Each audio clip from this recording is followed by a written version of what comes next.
Dekabrın 4-də Günəşli yatağında baş vermiş yanğın zamanı xilas olanlardan biri xanımdır. Hazırda Mərkəzi Neftçilər Xəstəxanasında müalicə alan Melahat Əliyeva 10 saylı dərin dəniz özülündə xadimə işləyib. Onun sözlərinə görə belində müxtəlif yerdən sınıq və çatılar var. Melahat xanım, necə sizindir? Heç elə ağrıyıram. Hansı diaqnozla götürüblər sizi? Belində sınıq çartdıq, bel qəlpələrində. Bel qəlpələrində? Bəli. Neçə gündür artıq buradasınız? 3 gündür bugün. Ağrılarınız heç azalmayıb? Yox, həmin ağrılardır. Əməliyyata nə deyirlər, götürəcəklər yoxsa? Eləyəcəklər, sonra həkimim deyəcək nə olacaq. Melahat Əliyeva partlayış anını belə xatırlayır. İşimi qutarmışdım, dedim biraz gedim otaqda, biraz dincəlim. Onda gördüm nəsə part elədi. Otaqda nələrsə töküldü yeri, dedim, ailə yəqin küləkdir, blok aşırdı. Hələ xəbərim yoxdur çöldə partlayışdan. Çölə çıxdım ki, gördüm işıqlar söndü, hər tərəf uşaqlar. Dedim, nə işdir? Bir tez elə jilet töycə, yəni nə olub? Çöldə partlayış olub. Eləyə oradan düşdük aşağı 1-ci mərtəbə, rəisin yanına yığıldıq hamımız. Elə belə hamı jiletin geydi. Elə qapını açırdıq ki, çölə çıxaq, gördük külək haloy vurdu bütün bloka. Rəis dedi ki, yanalın gəmilərin yanına. İlliyə getdik gəmilərin yanına, yarı gəmi yığışdıq hamımız. Qapını bağladıq, oturduq içərdə 18 saat. Yanğın nəticəsində xəsarət alan 10 saylı dərin dəniz özülünün kompleks qazma işlərinin energetiki Ənvər Əliyev isə hazırda özünü yaxşı hiss etdiyini deyir. Əlhamdülillah, yaxşıyam, indi yaxşıyam, irəliləyiş var. 6-sı elə bir həmin günü gəldi. 4-ü oradan axşamı, demək gecə bizi xilas elədilər. Həmin günü gəmi ilə bizi gəldi. Biz o qırılan şlübqadan xilas edici qayıqlardan çıxanlar, 2 nəfər. Bizlə bərabər bir dənə də cəsədi çıxartdılar. Bir topaz gəmisi idi, bizi çıxardan. O gətirdi bizi, ancaq qalan yoldaşlar başqa Müslüm Maqamev gəmisi ilə xilas oldu. Onu Fövqəladə Hallar Nazirliyi gəmisi ilə çıxartdılar, azad edildilər. Mais Abbasov Günəşli yatağında operator vəzifəsində çalışıb. O, Mərkəzi Neftçilər Xəstəxanasına kəllə beyin travması diaqnozu ilə yerləşdirilib. Biz qayıqda olan momentdə olmuşdu. Külək bizi çırpırdı, qayıq tərpənirdi, hər dəfə də vururdu. O dayaqları deyək də, platformanın dayaqlarını. O momentdə olub, çırpılmışıq qayıqda, orada əzilib. Məsələn, neçə ildir dənizdəsiz? 21 ildir artıq orada. Ömrünüzün 21 ilini həsir eləmişsiniz. Bəli. Heç belə bir hadisə xatırlayırsınızmı? Yox, yox. Hadisə çox olub, cür-cür hadisələr olub. İşdə hadisə olur. Bəli. Bu hadisələri aradan da qaldırmışıq, özümüz eləmişik bunları.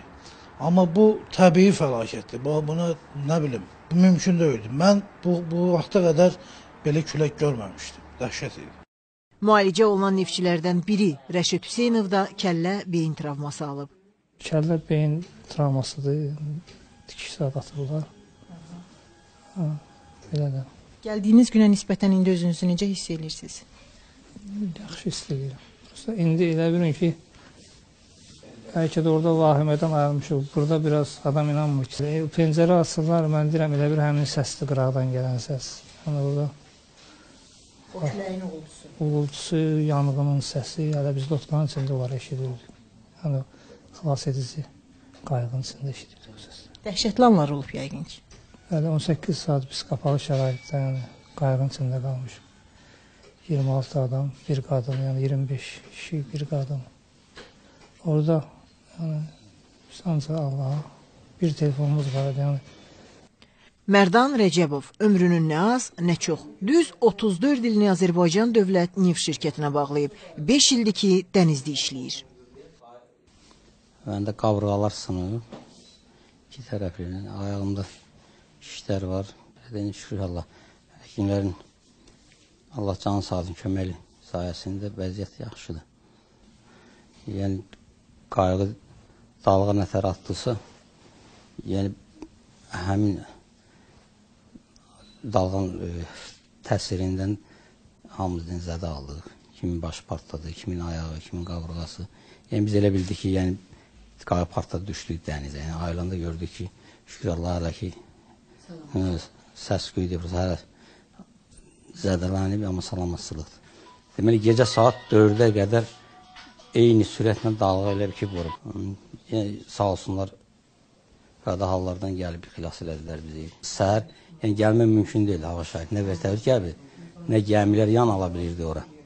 Gəmi yan alsaydı o dalğanın sürətinə, o çırpılacaqdı bulukunun özünə. Silkəliyib, bəlkə də o şlupqanı salardı yerə. İtyanır, yəni mücizə də olsa, heç olmasa salamat tapılan olsun. Heç olmasa salamat tapılmasalar da, yəni tapılsınlar ki, heç olmasa ailələrinə təhvil versin. Yəni hamısını səbir diliyirik. Mərkəzi Neftçilər Xəstəxanasının baş direktor müavini Nadir Mehdiyevin sözlərinə görə hadisə nəticəsində xəsarət alan 2 nəfər bugün evə buraxıla bilər. Qalanları isə 2-3 günə buraxılacaq. O bildirib ki, hazırda xəstəxanada olan 9 neftçinin vəziyyəti stabildir. İndi stasionarda olanların vəziyyəti stabildir. Bəziləri keçirilmiş əməliyyata uyğundur vəziyyəti. İndi bunların bəzilərini yəqin ki, sabahdan başlayacaq yavaş-yavaş evə yazmağa. İndi məsələ nə yerdədir? Biz o 22 nəfər ki, ambulator müalicəyə göndərdik. Bu 22 nəfərin hamısına bir-bir təklif olundu ki, stasionarda qalın, 1 gün, 2 gün, tam müayinədən keçin, mütəxəssislər baxsınlar. Ondan sonra elə bir ciddi bir dəyişikliklər olmaz, gedərsiniz evlərinə. Onları da hamısına tapşırıldı ki, 1-ci gün bizim burada poliklinika şöbəmiz var. Hamınız bir nəfərə kimi ora müraciət edin. Onlardan da bugün mən eşitdiyimə görə səhər-səhər 14-15 nəfər müraciət edib. İndi gəlməyənləri də ünvanlarına zəng vurulur, telefon əlaqəsi saxlanılır, dəvət olunur. Direktor müavini deyib ki, xəsarət alanların hamısı psixoloq nəzarətindən keçiriləcək. Stat onları qəbul edəndə hər hansı psixoloji pozuntu görmədik. Ancaq yenə də onlar psixoloq müayinəsindən keçəcəklər.